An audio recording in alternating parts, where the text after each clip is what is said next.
and I wanted to show you a couple adapted cutting boards today. The first cutting board I have is a cutting board with an attached knife.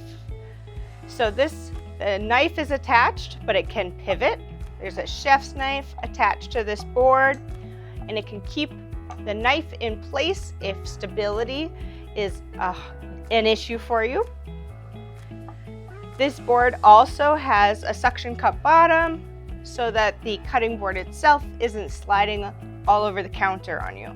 A similar type of cutting board is this E-Tack Fix food preparation board.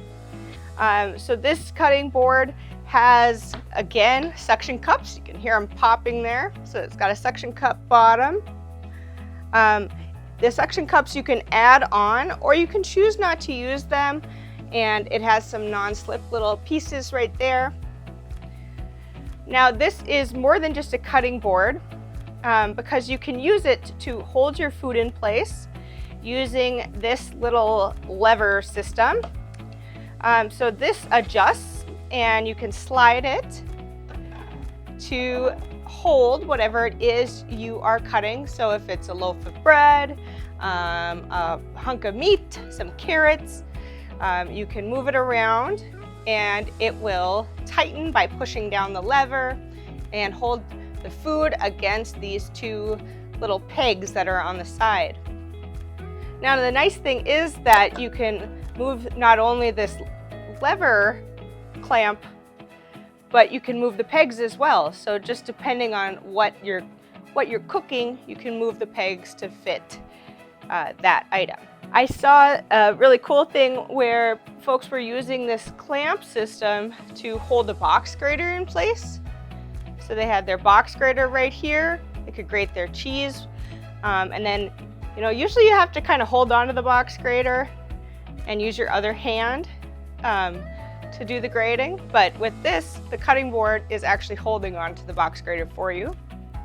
You could also put a small bowl there and stir in it and keep your bowl in place. Now going back to cutting, peeling, or zesting, we have these little spikes right here. So these are some spikes. As you can tell, they're not super sharp because I'm not bleeding at all. But if you wanted to, say, peel an apple, you could plop your apple on there and then use one hand to peel it, and your apple wouldn't be moving all over the place on you.